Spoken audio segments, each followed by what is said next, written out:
Naturopathy से हम लोग जो काम कर रहे हैं ये कर रहे हैं। अभी कोरोना तो था ही, इसके इसके अलावा जो है रूमेटाइड आर्थराइटिस पे काम कर रहे हैं। रूमेटाइड आर्थराइटिस के अलावा हम लोग ब्लड प्रेशर पे काम कर रहे हैं, शुगर पे काम कर रहे हैं, थायराइड पे काफी अच्छे रिजल्ट्स मिले हैं हमें।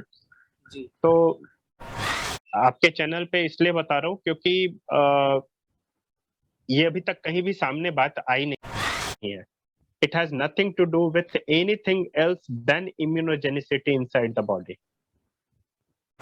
इनमें एडिक्वेट अमाउंट ऑफ अल्कोहल मौजूद नहीं है, और अगर एडिक्वेट अमाउंट ऑफ अल्कोहल मौजूद नहीं है, it will have no effect on viruses. और आप समझेंगे कि हमने सैनिटाइजर तो लगा लिया है, बट वो सैनिटाइजर किसी काम का नहीं है।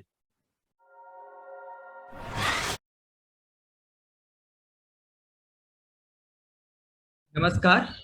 आज हमारे साथ प्रोफेसर मुकुंद वत्स हैं, जो किसी परिचय के मोहताज नहीं है। ये एचओडी वायरोलॉजी में बीएसवीटी यूनिवर्सिटी ऑफ पुणे में पहले सेवा दे चुके हैं। फिलहाल clinical scientist naturopathy and Ayurveda, Indian institute of applied bioscience में कार्यरत हैं। सर, बहुत बहुत स्वागत है आपका, और हमारे साथ धन्यवाद। आपके लिए बहुत बहुत धन्यवाद सर। जी जी। जिस तरीके से अभी आपने देखा कि कोरोना काल में एक विभीषिका हमारे देश ने देखी, एक विभत्स माहौल था पूरा का पूरा। तो मैं बिल्कुल। आपके पास आने की पहले से इच्छुक था, पर मेरी भी तबीयत थोड़ी खराब हो गई, आपसे मैं बात नहीं कर सका। हम्म। कहा कि जब ये कोविड का सेकेंड फेज चला गया है और थर्ड फेज आने की तैयारी लगभग लगभग हो रही है हर जगह पे, आपको अवेयर कर सकते हैं, कैसे खुद को तैयार कर सकते हैं आने वाले थर्ड वेव के लिए? देखिए अजीत जी, बात ऐसी है कि ये जो कोरोना वायरस है ये एक आरएनए वायरस है। जी। और आरएनए वायरसेस जो है ना, इनके जो जेनोमिक जो स्ट्रक्चर है वो आरएनए का होता है, और आरएनए में म्यूटेशन बहुत तेजी से होता है। और ये म्यूटेशन ऐसा नहीं है कि आप इसको रोक सकते हैं। जितनी बार भी वायरस रिप्लिकेट होता है वो अपनी कॉपीज बनाता है और बहुत ही तेजी से म्यूटेट होता है। कोई भी आरएनए वायरसेस आप लेके देखिए, जैसे इन्फ्लुएंजा हो गया, इसके म्यूटेशन रेट काफी हाई है। जी। तो आप अगर चाहेंगे कि हम वैक्सीन लेके इसको पूरी तरह से काबू कर लें, तो वो संभव मुझे नहीं दिखता है। बीइंग अ साइंटिस्ट, मुझे नहीं दिखता है कि आप केवल एक वैक्सीन शॉट ले लें और आप उससे निजात पा लें।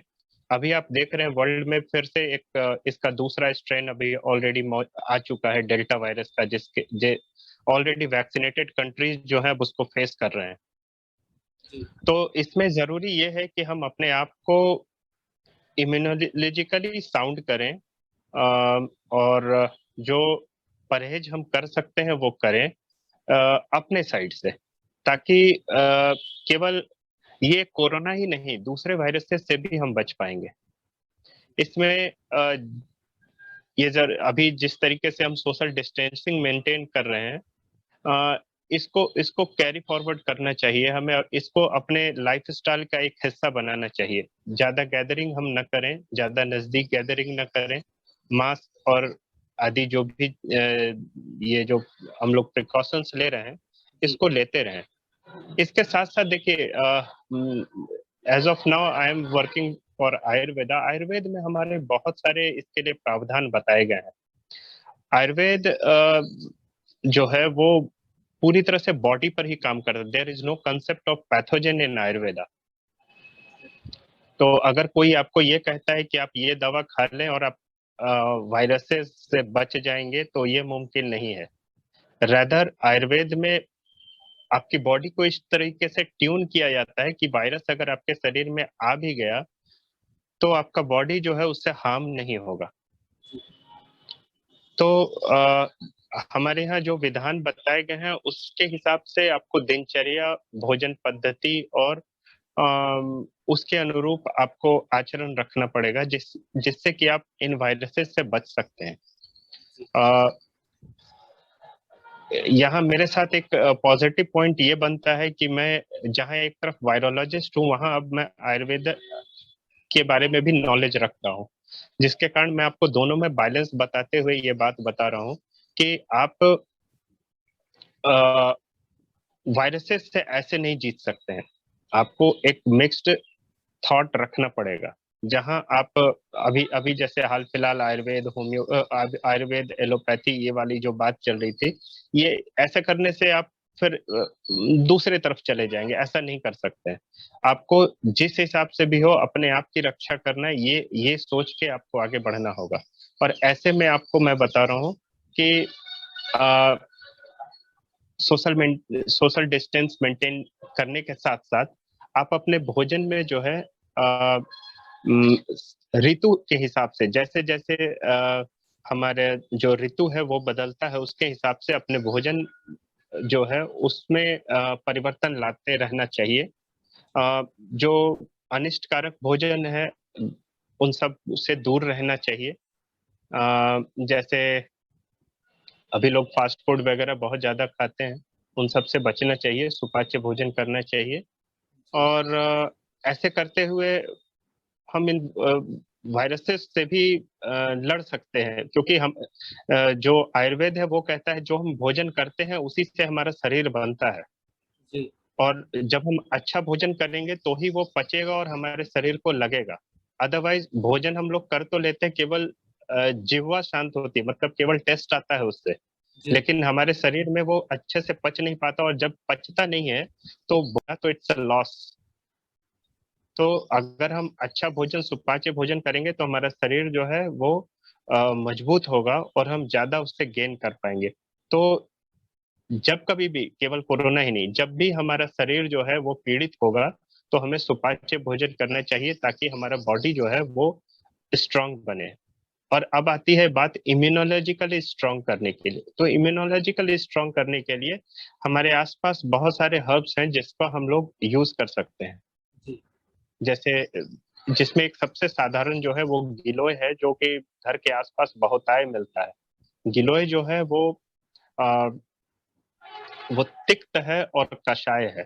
तिक्त और कषाय मतलब ये स्वाद के हिसाब से बता रहा हूँ। और तिक्त कषाय जो है वो कफ और आपका इम्यूनोलॉजिकल स्ट्रेंथ जो है वो बॉडी को अच्छे से प्रोवाइड करता है। तो इस हिसाब से हमें भोजन पे ध्यान देना चाहिए।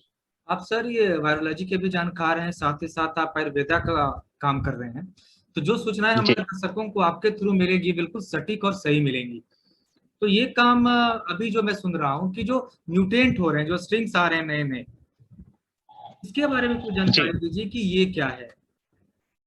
देखिए कोई भी वायरस जो होता है उसमें उसका जो जेनेटिक मटेरियल है वो या तो डीएनए हो सकता है या आरएनए हो सकता है। जब डीएनए रेप्लिकेशन होता है तो म्यूटेशन रेट जो है आरएनए के हिसाब के कंपैरेटिव काफी कम होता है, जबकि आरएनए में जब रेप्लिकेशन होगा तो ये म्यूटेशन रेट काफी हाई होता है। तो जितने भी आरएनए वायरसेस हैं, कोई भी आरएनए वायरसेस हो, उनका म्यूटेशन रेट काफी हाई होगा ही। तो जब कभी भी ये रिप्लिकेट कर रहे हैं, इवन एक बॉडी से दूसरी बॉडी में जब जाते हैं, इवन एक बॉडी के अंदर भी जब वो रिप्लिकेट कर रहे हैं, तो वो मल्टीपल कॉपीज बनाते हैं। मतलब मल्टीपल कॉपीज मतलब एक आध दो नहीं, मिलियंस कॉपीज बनाते हैं। जी। और ये मिलियंस कॉपीज में से मात्र 2% ही एग्जैक्ट कॉपी होते हैं, ये ऐसा डेटा कहता है। जी। बाकी 98% जो है वो म्यूटेटेड स्ट्रेन ही निकलते हैं।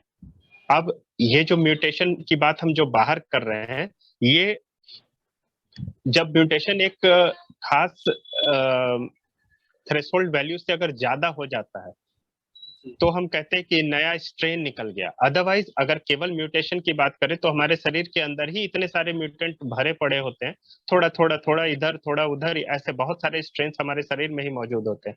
तो अगर बात म्यूटेशन की कहते कहते कि 10 स्ट्रेन आया, तो ये गलत बात है। 10 ही स्ट्रेन नहीं आया, स्ट्रेन बहुत सारे ऑलरेडी आ चुके हैं, बट उसमें से 10 जो है हमने आइडेंटिफाई कर लिए।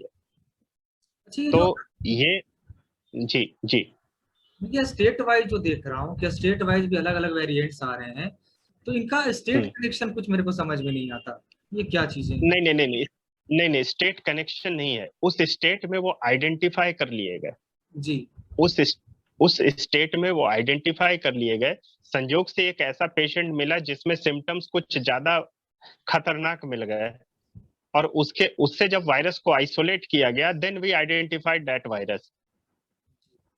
तो ऐसा नहीं है कि केवल उसी में, हर दूसरे तीसरे इंसान में अलग तरीके का वायरस मिलेगा, बट चूंकि सिम्टम सिमिलर हैं, इसलिए हम लोग उसको ज्यादा तवज्जो नहीं दे रहे हैं। बट जहां पर सिम्टम का वेरिएशन बहुत ज्यादा हो जाता है, then we try to isolate that virus and then we compare between the previous and the new known one. तो ये कंपैरिजन के बाद तब हम लोग उसको कहते हैं कि ये नया स्ट्रेन मिल गया। जी, तो ये जो सेकेंड वेव अभी अभी क्रॉस किया है, तो क्या जी। हम थर्ड वेव का इंतजार कर रहे हैं? क्या हमारे पास थर्ड वेव भी आएगा? देखिए, ऐसा वेव का कोई कंसेप्ट वायरोलॉजी में तो नहीं है एटलीस्ट। ठीक है, ये वेव कैसे होता है? ये वेव तब होता है जब हम इग्नोरेंट दिखाते हैं। जब हम इग्नोरेंस, पिछली बार की ही आप बात कर लीजिए, जब पहली बार ये सब कुछ शांत हो गया, वी बिकम इग्नोरेंट। हम लोगों ने मास्क छोड़ दिया, हमने सैनिटाइजर छोड़ दिया, हमने वो सारी पद्धतियां छोड़ दी जो हम लोग पहले अपना रहे थे। नतीजा ये वेव देखने को मिला हमें। जी जी, बिल्कुल बिल्कुल। नहीं आएगा। एक और जो सूचना आ रही है सर कि फर्स्ट वेव एक उम्र को अफेक्ट किया, सेकेंड वेव एक उम्र को, और थर्ड वेव अब अगले उम्र वाले बच्चों को करेगा, तो ये मतलब नहीं नहीं नहीं नहीं नहीं नहीं, ये भी कंफ्यूज, पता नहीं ऐसे ऐसे मतलब कौन सा रिसर्च ऐसी बातों को बता रहा है, मुझे नहीं पता। बट ऐसा कुछ नहीं हो सकता है।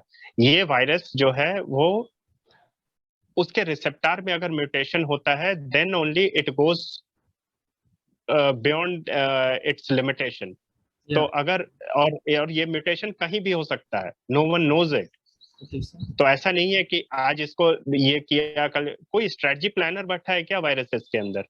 जी जी, बिल्कुल बिल्कुल। मैं भी कभी कभी ये सोचता हूँ कि कोई नहीं नहीं, कोई स्ट्रेटजी प्लानर नहीं बैठा हुआ होता है। एक्चुअली होता क्या है कि वायरसेस जैसे एक एक खास एज ग्रुप में अगर ये अपने आप को ऑलमोस्ट तरीके से फैला चुका है, दूसरे वर्ग अछूते रह गए हैं क्योंकि उनमें वो वायरसेस के जो म्यूटेंट स्ट्रेन है वो नहीं पहुंच पाए किसी वजह से। तो अभी आपको बताया, मैं एक ही शरीर में वायरसेस जो है वो कई एक म्यूटेंट्स बनते हैं। कई एक म्यूटेंट्स बनते हैं। तो अगर भगवान न करे, अगर कोई ऐसा म्यूटेशन हो गया जो दूसरे सेल्स को भी अफेक्ट करे, तो वैसे केस में वो कहीं भी जा सकता है। बट इट्स नॉट लाइक कि वेब के हिसाब से जो है ना अलग अलग एज ग्रुप को वो टारगेट करेगा, ऐसा कुछ नहीं है। नहीं, जैसे कि जो मतलब मेन स्ट्रीम मीडिया है उसकी जो सूचनाएं आ रही हैं, उसमें तो मतलब यही बताया जा रहा है कि आप थर्ड वेव के लिए बच्चों को तैयार करके रखें, क्योंकि उनपे वो इसलिए कह रहे हैं क्योंकि पहले वेव में ऑलरेडी जो बड़े लोग हैं या तो वैक्सीनेट हो चुके हैं, अदरवाइज नेचुरली वैक्सीनेटेड हो गए, मतलब उनको इन्फेक्शन हो गया है। जी। मैं ये भी नहीं कह रहा हूँ कि अगर कोई वैक्सीनेट हो गया या इन्फेक्शन उनको लग चुका है तो दोबारा नहीं हो सकता, ऐसा नहीं है। जी। वो अगर म्यूटेंट, हाँ, अगर म्यूटेंट स्ट्रेन ऐसे जिनके लिए एंटीबॉडी नहीं बना है शरीर में, अगर वैसे वायरस उनके आसपास आए, उनके संपर्क में आए, तो वो उनको इन्फेक्शन हो सकता है उसका। तो सर ब्रीफिंग है कि आप अपने जो भी आपका दैनिक लाइफ स्टाइल है उसमें अपने आप को कैसे सुधार करें और क्या क्या चीजें शामिल करनी चाहिए और किन किन चीजों को हटाना होगा? देखिए, पहली तो बात है कि अगर आप वायरसेस से बचना चाहते हैं तो social distancing is the main tool. इससे अच्छा कोई दूसरा टूल नहीं हो सकता है। और दूसरी चीज, जो लाइफ स्टाइल बदलने की बात हम लोग कर रहे हैं, तो लाइफ स्टाइल में अभी आपको मैं बताया कि जो सुपाच्य भोजन है, जो इजिली डाइजेस्टेबल भोजन है, जिससे कि हम ज्यादा से ज्यादा एनर्जी ले सकते हैं, वैसे भोजन को लेना चाहिए। दूसरा चीज जो है, अपने बॉडी को स्ट्रांग रखने के लिए देखिए, रोग का कारण जो आयुर्वेद में बताया गया है वो कहा गया है, अगर आप किसी भी अंग को कम यूज कर रहे हैं या बहुत ज्यादा यूज कर रहे हैं तो अंग से संबंधित रोग होगा। अगर आप भोजन जो है बहुत ज्यादा कर रहे हैं तो भी हानि होगा, और बहुत कम कर रहे हैं तो भी हानि होगा, और बेकार कर रहे हैं तो भी हानि होगा। जी, पूरी सीमित तरीके यहाँ बिल्कुल नियमित और संयमित भोजन की आवश्यकता है। दूसरी चीज, जैसे अभी ये जो वायरस है, ये मुझे जो अगर आयुर्वेद मतलब हमारी जो आयुर्वेदा क्लिनिक है वहाँ की अगर बात करें, तो वहाँ हम लोगों को एज आयुर्वेदिक प्रैक्टिशनर उन लोगों को दो तरीके के वायरसेस मिले। एक जो कि शरीर में डाइजेशन संबंधी रोग उत्पन्न कर रहा है, और दूसरा जो है जो कि कफ संबंधी रोग उत्पन्न कर रहा है। दोनों तरीके के वायरसेस मिले। ये मैं आपके चैनल पे इसलिए बता रहा हूँ क्योंकि ये अभी तक कहीं भी सामने बात आई नहीं है। जी जी। दो तरीके के स्ट्रेन्स हम लोग को जो एज अ आयुर्वेदिक प्रैक्टिशनर्स यहाँ हमारे क्लिनिक में मिले हैं, दो तरीके के स्ट्रेन मिले हैं। एक जिनमें कि डाइजेस्टिव प्रॉब्लम क्रिएट कर रहे हैं, लीवर से संबंधित, और दूसरा जो है वो कफ, जिसमें कि सीना में कफ भरना और लंग्स डिसऑर्डर, ये जो कि जनरली हमें बाहर भी देखने को मिल रहा है। ये जो आप बता तो रहे हैं आयुर्वेदा साइंटिस्ट के थ्रू जो रिसर्च किया गया है वो स्ट्रेन की बात कर रहे हैं। जी जी जी जी। तो यहाँ पर जैसे जो सिम्टम्स दिख रहा है उसके आधार पे जब हम बात करें, क्योंकि आयुर्वेद में हम लोग जीन लेवल पे नहीं जा सकते हैं, जी तो यहाँ जो सिम्टम्स के आधार पे हमें मिले हैं वो दो तरीके के स्ट्रेन्स मिले हैं, और दोनों का हमारे यहाँ बहुत ही सफलतापूर्वक इलाज किया गया है, और without even a single casualty. एक तो भी नहीं हुए। नहीं, एक भी कैजुअलिटीज नहीं हुए हैं हमारे यहाँ। जी जी जी। तो यहाँ पे जो बात आ रही है, अगर आप इन इन सबको अगर जिस रूप में आप ले खाने पीने पे बात आए, तो आपको जो नहीं खाना चाहिए इस कोरोना काल में वो है खट्टी चीजें। खट्टी चीजें जो नहीं खानी चाहिए। खट्टी चीजें नहीं खानी चाहिए। खट्टी चीजें का मतलब इमली से है। जी जी इमली, जी आम का खटाई, ये सब जो है ना, ये कफ और पित्त दोनों रोग उत्पन्न करते हैं। जी जी। तो ऐसी चीजें जैसे अभी आप देखिए फास्ट फूड काउंटर्स जो रहते हैं वहां पे इन चीजों की भरमार होती है। जी हाँ। लोग खासकर लोग इनकी गोलगप्पे सुविधा बहुत खाते हैं, ज्यादा। चाट खाते हैं। हाँ, लोग गोलगप्पे, चाट और फिर चाउमीन वगैरह में हमेशा हर जगह खट्टी चीजें खाते हैं। जी जी ये खट्टी चीजें जो हैं ये कफ और पित्त दोनों को बढ़ाती हैं, और ऐसे में शरीर का डिफेंस मैकेनिज्म जो है वो गड़बड़ाएगा। जी तो इन चीजों को अवॉइड करना चाहिए। अब है बात कि खाएं क्या खाएं। आप नॉर्मल जो भोजन लेते हैं घर में, उसके साथ साथ जो कषाय चीजें हैं, जैसे आंवला हो गया, जी आंवला का सेवन करें। आंवला के साथ साथ आप गिलोय का सेवन करें। जी तिक्त चीजें जैसे नीम, नीम का सेवन करें। नीम के कोमल पत्ते हो गए, या फिर उसका वो काढ़ा वगैरह बना के वो सेवन कर सकते हैं। तो ये सारी चीजें जो है अपने लाइफ स्टाइल में ऐड करनी पड़ेंगी हमें। जी। अब जी हम कोरोना की बात ही कर रहे हैं सर, तो आप बीएसबीटी यूनिवर्सिटी ऑफ पुणे के वायरोलॉजी के हेड ऑफ डिपार्टमेंट रहे हैं। अभी फिलहाल आप जी नेचुरोपैथी के साथ काम कर रहे हैं। तो फिर जी जी। लगातार मैं ये भी क्वेश्चन करूंगा कि कोविड के साथ साथ कोरोना वायरस जो है, क्या इसका ब्लैक फंगस के साथ कोई संबंध है? देखिए, ब्लैक फंगस कोई एक नई बात नहीं है। ब्लैक फंगस और व्हाइट फंगस जो है हमारे यहाँ इन्वायरमेंट में एडिक्वेट अमाउंट में रहते हैं, लेकिन इससे पहले अभी जो घटनाएं चल रही हैं, रिसेंट घटनाओं से पहले की बात अगर करें आप, जी तो ये केवल उन व्यक्तियों में ही होता था जो इम्यूनोलॉजिकली चैलेंज्ड होते थे। जैसे एड्स पेशेंट हो गए, ट्यूबरकुलोसिस के पेशेंट हो गए।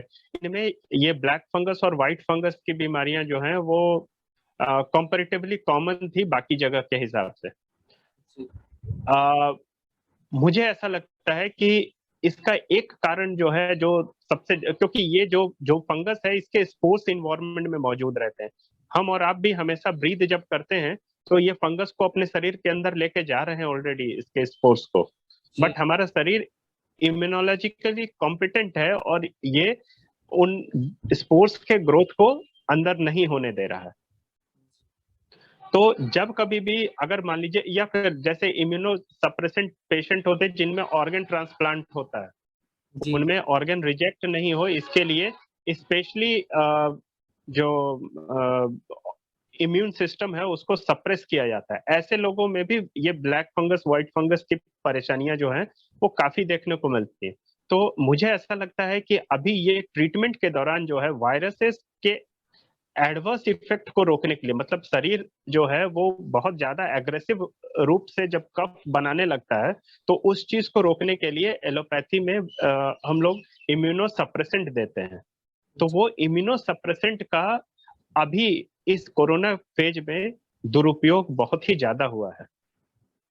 और इस दुरुपयोग, हाँ, इस दुरुपयोग की वजह से जो है ये ब्लैक फंगस और व्हाइट फंगस की परेशानियां हमें दिख रही हैं। तो ऐसा थोड़ा अगर बता पाए सर। सॉरी, इस दुरुपयोग शब्द जो आपने कहा।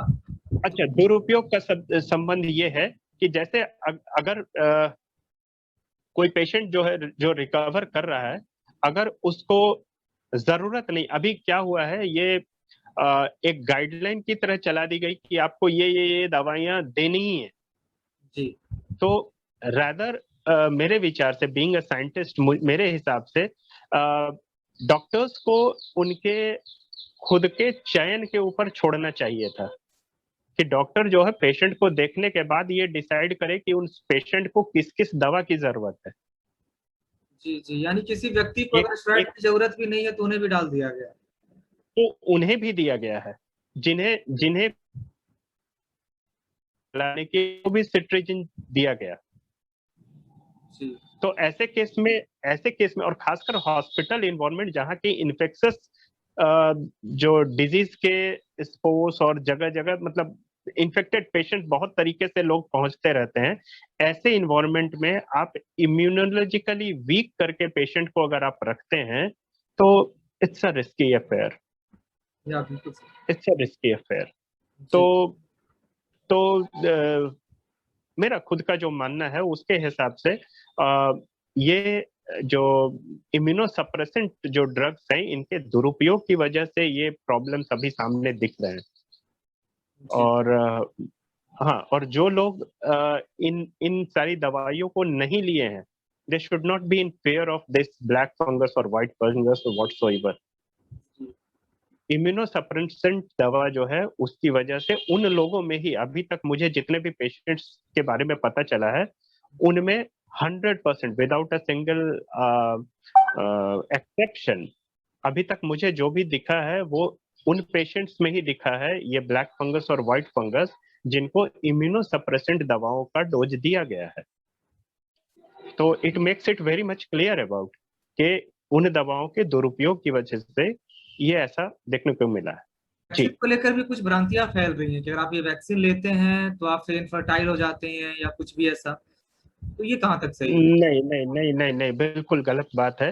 कोई भी वैक्सीन जो है वो उसमें जो एक्टिव पैथोजेंस होते हैं, या तो उनको या उस पैथोजन के पार्ट को शरीर में इंजेक्ट किया जाता है।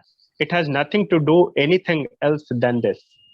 तो ऐसे में जो कोरोना इन्फेक्शन हो रहा है अभी, जो इंडिया में एटलीस्ट जो 2 वैक्सीन हैं, ये इनएक्टिवेटेड वायरस जो उस समय मौजूद थे वायरस, उस वायरस को इनएक्टिवेट करके इन वैक्सीन की तरह शरीर में इंजेक्ट किया जा रहा है। इसके अलावा ये कुछ दूसरा नहीं है।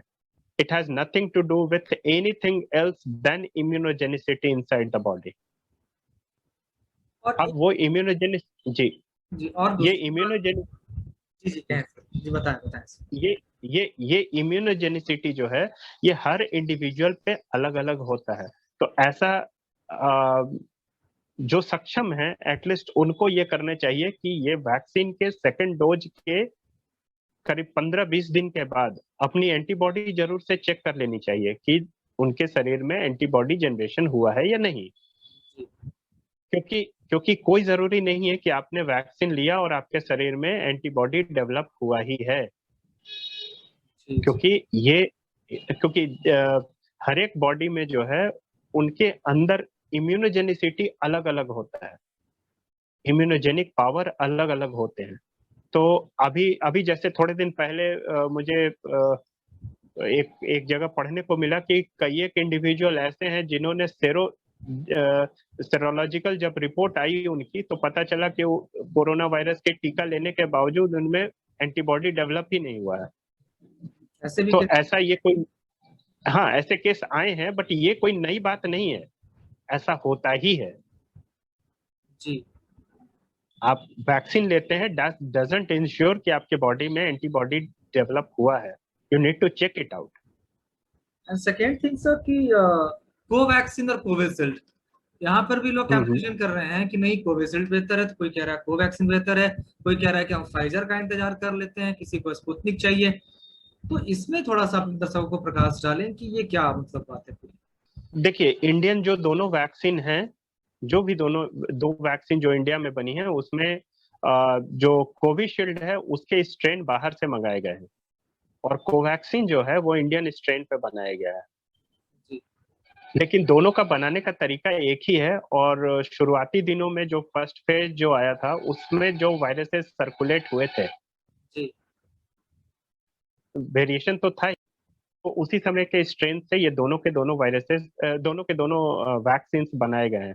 तो there is no much difference in between them. और अगर कोई ऐसा समझता है कि दोनों में अंतर है, तो ये बस भ्रांति है उनका, उसका कोई इलाज है नहीं।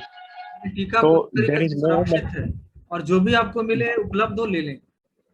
बिल्कुल जो उपलब्ध हो वो ले लें, इसमें कोई दो मत नहीं है। दोनों वैक्सीन बिल्कुल एक जैसे हैं। हाँ, जहां तक बात है कि वो टीका इफेक्टिव होगा या नहीं, ये कई एक फैक्टर्स पर निर्भर करता है। पहली चीज कि आपका बॉडी कितना इम्यूनोजेनिक है उस टीके के लिए, जी। और दूसरा आप किस स्ट्रेन से टकरा रहे हैं। या। तो इसलिए इसलिए इवन आप वैक्सीन ले लें, फिर भी जो आप प्रिकॉशंस अभी ले रहे हैं उसको मेंटेन रखें, क्योंकि टीका जो है वो आपको उसी स्ट्रेन से केवल बचा सकता है जिस स्ट्रेन से वो बनाया गया है। बाकी स्ट्रेन जो है उससे आपको वो टीका पूरी तरह से नहीं बचा सकता, पूरी तरह से केवल उसी स्ट्रेन के लिए बचाएगा जिस स्ट्रेन से वो बना है। अब बात एक और इसमें मैं पॉइंट जोड़ दूं कि नया स्ट्रेन भी जो आया है उसमें एटलीस्ट जो सरफेस प्रोटीन है वो ज्यादातर वही है जो पहले स्ट्रेन में थे। तो इसलिए ऐसा नहीं है कि नया स्ट्रेन जो आया उसमें और ये जो वैक्सीन है उसमें कोई बचाव नहीं होगा उस वैक्सीन की वजह से, ऐसा नहीं है। बचाव होगा, बट पूरी तरह से बचाव नहीं होगा। जी। तो एक बात मैं और करना चाहूंगा कि जिस तरीके से आपने कहा कि मेरे इलाज के दौरान एक भी कैजुअलिटी नहीं हुई, तो कई बार ऐसा देखा गया है कि आप तो कोविड से जब रिकवरी हो रहे हैं, यानी पोस्ट कोविड जो सिम्टम आते हैं उस दौरान जी जी कैजुअलिटी हो जाती है। तो उसके जी लिए जी, मुझे आप पोस्ट कोविड, खास बताएं कि आपने ऐसा क्या किया कि उसके बाद वो रिकवर हो पाए अच्छे से। देखिए पोस्ट कोविड जो फेज है इसमें वीकनेस बहुत ज्यादा होता है। जी। बॉडी जो है बहुत ज्यादा वीक हो जाता है, और उसका कारण है कि बॉडी में एक खास तरीके केमिकल्स जिनको साइटोकाइंस कहते हैं वो शरीर में बहुत तेजी से और बहुत ज्यादा मात्रा में बनाई जाती है, और शरीर प्रायोरिटी वाइज उस केमिकल को बनाने में अपनी पूरी एनर्जी डालता है, जिसके कारण बाकी के काम के लिए आपके पास एनर्जी कम रह जाती है, जिसके कारण वीकनेस मिलता है। ऐसे में आपको भोजन की मात्रा अच्छी रखनी है, और साथ ही साथ कुछ ऐसे नेचुरोपैथिक तत्व लेने होते हैं जो कि ये साइटोकाइंस को बनाने में मदद कर दे। तो अगर आप ऊपर से ऐसे तत्व ले रहे हैं जो साइटोकाइंस को बनाने में मदद कर रहे हैं, तो बॉडी के लिए ज्यादा एनर्जी इन्वेस्ट करने की जरूरत नहीं पड़ती है। तो ऐसे तत्व जो हैं जो कफ से लड़ने, मतलब कफ प्रकृति से लड़ने के लिए आपको साइटोकाइंस बनाने में मदद करते हैं, वैसी चीजें हैं दालचीनी, आपका इलायची, लौंग, मिश्री, गुड़, ये सारी ऐसी चीजें हैं जो कि कफ से लड़ते वक्त आपको जो साइटोकाइन शरीर बनाता है उसको बनाने में ये सारी चीजें मदद करती हैं। तो ऐसी चीजों से संबंध, मतलब ऐसी चीज, ऐसे आयुर्वेदिक जो संयोग है, मतलब जो कंपाउंड हैं, सॉरी मिक्सचर्स हैं, जो कि जिनमें इन तत्वों का प्रयोग होता है, उनको लेने से आपका शरीर जो है बहुत जल्दी रिकवर होता है। इसके साथ साथ कुछ और हर्ब्स जैसे कि आपका अश्वगंधा हो गया, इसके अलावा विधारा हो गया, फिर आपका गिलोय है, और फिर शिलाजीत है। ये सारी चीजें जो हैं बॉडी को फर्दर ट्यून अप करती हैं। तो इनका भी प्रयोग जो है उसको जब किया गया तो हम लोगों को काफी अच्छे रिजल्ट्स मिले। तो अभी मैं एक चीज और आपसे पूछना चाहूंगा कि लोग बच्चों को लेकर थोड़े से मतलब जागरूक होना चाह रहे हैं कि अगर कुछ ऐसा आता है तो हम बच्चों को जी, कैसे तैयार रखें। देखिए बच्चों की इम्यूनिटी जो है वो अगेन मैं फिर वही बात वापस मैं दोहरा रहा हूँ, अच्छे से खान पान करवाएं। जो एडवर्स इफेक्ट जो बॉडी पर डालने वाली चीजें, जैसे अभी के माहौल के लिए आपको मैंने बताया कि खट्टी चीजों से दूर रखें बच्चों को। और साथ ही अगर फर्दर ट्यून अप आप चाहते हैं तो कई एक आयुर्वेदिक कंपाउंड्स हैं, जैसे एक नेशनल गाइडलाइन भी इशू किया आयुष ने, जिसमें कि सीतोप्लादी का प्रयोग और च्यवनप्राश का प्रयोग उन्होंने बताया। तो सीतोप्लादी च्यवनप्राश अपने आप में एक डिफेंसिव प्रोटेक्टिव लेयर रैदर बनाने के लिए काफी अच्छी चीज है। तो बच्चों को इन दोनों चीजों का प्रयोग करवाना चाहिए। अगर आप कुछ सलाह देना चाहें हमारे दर्शकों को अपनी तरफ से। देखिए आपके दर्शकों के लिए सबसे बड़ी यही सलाह है कि सोशल डिस्टेंसिंग मेंटेन रखें, मास्क और हाथ धोने, रादर सैनिटाइजेशन से ज्यादा अच्छा है हाथ साबुन से धोने की बात करें। जी सैनिटाइजेशन जो है, मतलब सैनिटाइजर का जो प्रयोग करते हैं, इसको अल्टरनेटिव व्यवस्था की तरह रखें। जब कभी भी मौका लगे तो साबुन से हाथ धोएं। जी, यानी मतलब अगर मुमकिन ना हो तभी सैनिटाइजर का यूज करें, अगर आपके तभी पास तभी सैनिटाइजर का प्रयोग करें, क्योंकि अभी मार्केट में जो सैनिटाइजर है ये इसमें अल्कोहल की मात्रा पर्याप्त नहीं है। कितनी बार मुझे मुझे ऐसा लगता है, अभी मेरे पास लेबोरेटरिकल अप्रोच में तो मैं नहीं गया हूँ, अदरवाइज अगर मिलता है तो मैं इसको जरूर से प्रयोग करके देखना चाहूंगा। मुझे ऐसा लगता है कि इनमें एडिक्वेट अमाउंट ऑफ अल्कोहल मौजूद नहीं है, और अगर एडिक्वेट अमाउंट ऑफ अल्कोहल मौजूद नहीं है, it will have no effect on viruses, और आप समझेंगे कि हमने सैनिटाइजर तो लगा लिया है बट वो सैनिटाइजर किसी काम का नहीं है। जी, बस तो जस्ट वाटर। बकायदा, हाँ बकायदा साबुन से अच्छे से हाथ धोएं। जी और उसके लिए हाथ धोने का प्रोटोकॉल है। कैसे, कौन कौन से इलाके हैं जहां पर आप जनरली हाथ धोते समय अछूते रह जाएंगे, वो आप नेट से देख सकते हैं। तो बकायदा साबुन से हाथ धोएं जब भी आपको मौका लगे, कम से कम बाहर से आने के बाद तो जरूर से धोएं। सर आप। और जी, जी, अगर मैं आपसे व्यक्तिगत तौर पे पूछूं सर, तो नेचरपैथी के लिए आप किस किस क्षेत्र में काम कर रहे हैं सर, किन किन रोगों पे काम कर रहे हैं सर। देखिए अभी नेचुरोपैथी से हम लोग जो काम कर रहे हैं ये कर रहे हैं। अभी कोरोना तो था ही, इसके इसके अलावा जो है रूमेटाइड आर्थराइटिस पे काम कर रहे हैं। रूमेटाइड आर्थराइटिस के अलावा हम लोग ब्लड प्रेशर पे काम कर रहे हैं, शुगर पे काम कर रहे हैं, थायराइड पे काफी अच्छे रिजल्ट्स मिले हैं हमें।